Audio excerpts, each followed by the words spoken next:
For 700 years, the Knights Templar have been history's most famous missing persons case. Disbanded, hunted, burned at the stake, their assets seized, and their records destroyed, and their leadership executed in public by a French king who needed their wealth and a pope who needed his favor. The order vanished from official history in 1307 with a thoroughness that has always felt less like dissolution and more like disappearance, as if the people involved did not simply cease to exist but went somewhere. As if the fleet that left La Rochelle in October of that year and never returned to any European port did not sink in the Atlantic but arrived somewhere, quietly and deliberately, and began the work of making sure that what the order had built would outlast the people trying to destroy it.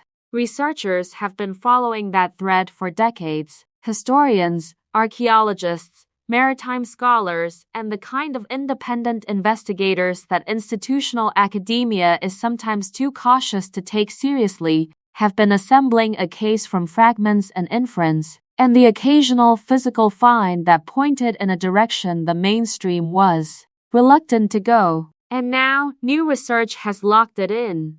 Not suggested, not implied, not built a more compelling version of a circumstantial argument. Locked it in. Cross-referenced, peer-reviewed, physically documented, and laid against the evidence that Oak Island has been producing for years in a convergence so complete that the only intellectually honest response is the one that this research has finally arrived at.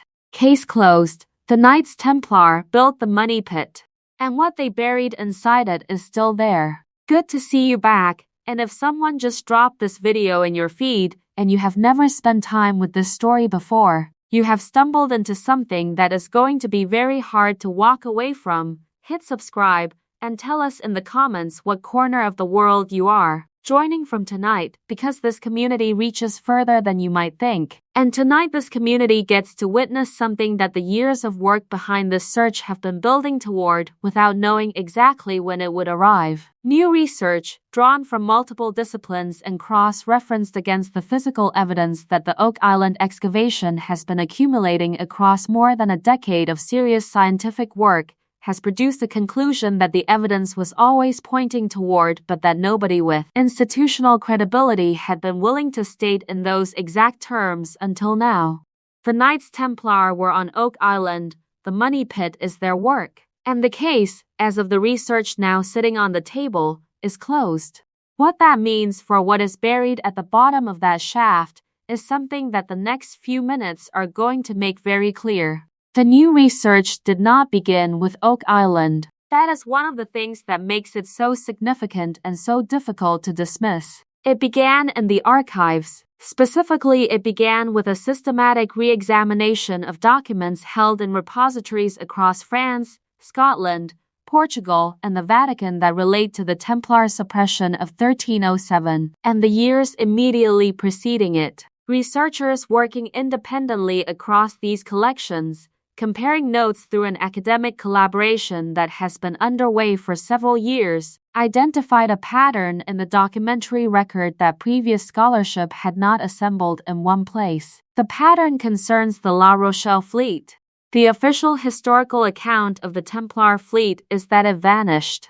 18 ships, the full operational capacity of the Order's Atlantic Naval Base, departed La Rochelle in October 1307, and were never reported at any subsequent European port. No manifest survives, no destination is named in any document that has been publicly available. The ships are simply gone, and mainstream scholarship has generally treated their disappearance as one of those historical mysteries that the surviving record is insufficient to resolve. What the new research found in documents that were available but had not been read in conjunction with each other, is that the record is not as silent as it appeared. There are references, oblique and carefully worded in the way that references to sensitive matters were always written in this period, to a westward voyage, to a destination described in terms that are geographic without being specific, terms that a medieval scribe familiar with the Atlantic coastline of the known world would have understood as pointing beyond the edge of the mapped ocean, and to a construction, described in terms that are architectural without being detailed, that was undertaken at that destination, with the full resources of the people who made the crossing. These references do not name Oak Island. They could not, because the island had no European name in 1307, and may not have had a reliable position on any chart that the researchers had access to. But they describe a location, a crossing, and a construction in terms that the physical evidence on Oak Island fits with a precision that independent geographic and archaeological analysis has now confirmed. The documentary record and the physical record are pointing at the same place.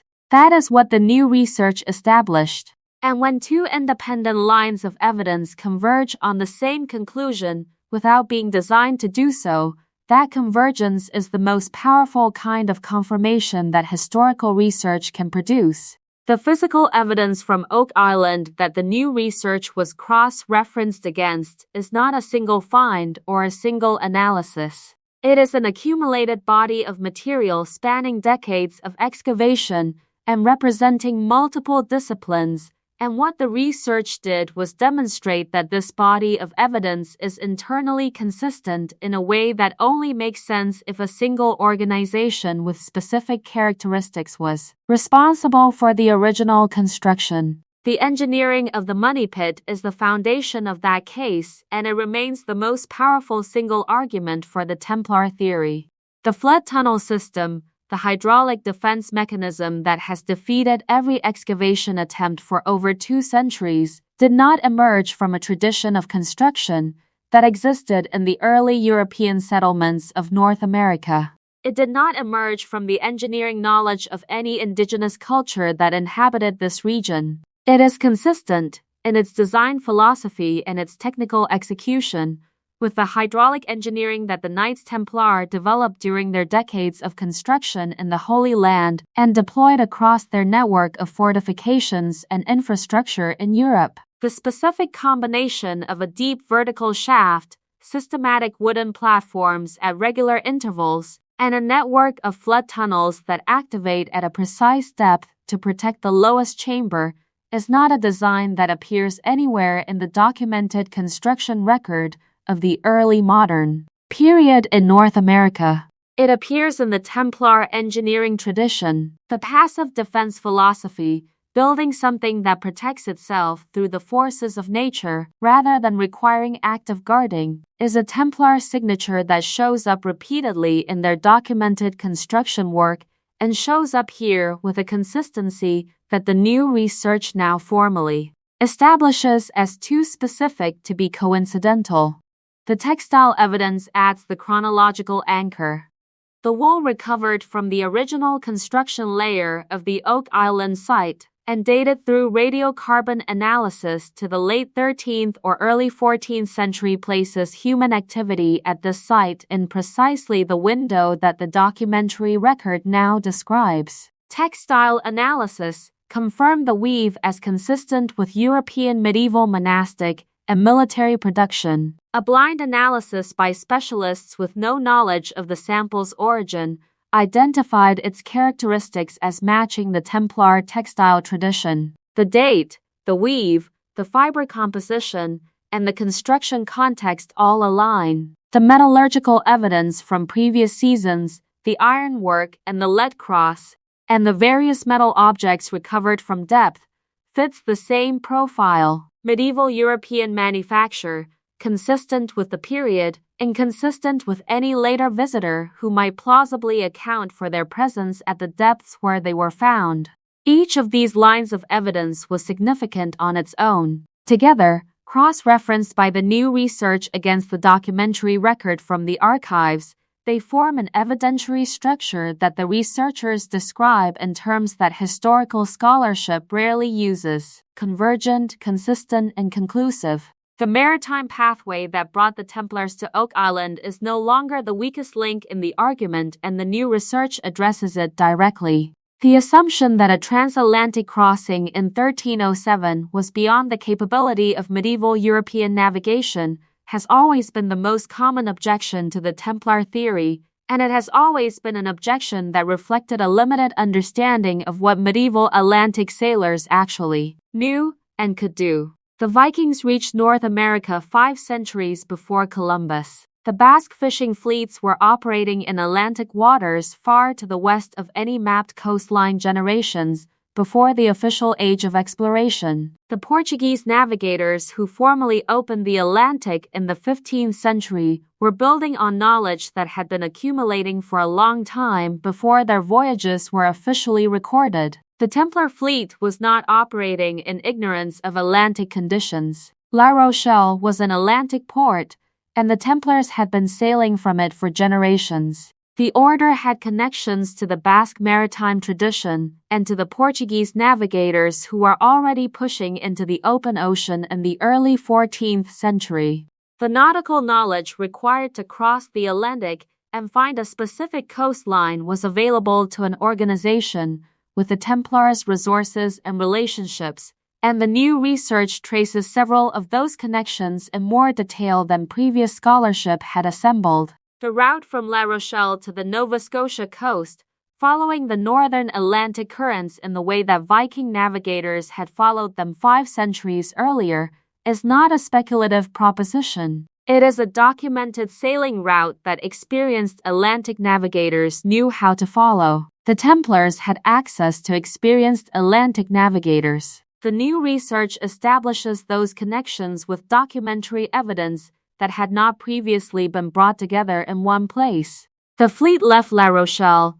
It had somewhere to go. The research now shows it had the knowledge to get there. The Scottish connection matters here, and the new research addresses it in ways that previous accounts have gestured at, without fully documenting. When the Templar suppression swept across Europe, Scotland was one of the few places where it did not fully take hold. Robert the Bruce had been excommunicated and had no incentive to enforce papal directives, and the Scottish nobility had relationships with the Templar network that made full compliance politically complicated even for those who might otherwise have been inclined to cooperate. Templars who escaped the initial arrests in France and England found their way to Scotland in documented numbers, and the Scottish Templar community that survived the suppression maintained connections to the broader network of people who knew what the order had done and where it had gone. The Sinclair family, later Sinclair, sits at the intersection of these connections in a way that the new research traces with more precision than previous accounts managed. The Sinclairs were connected to the Templar network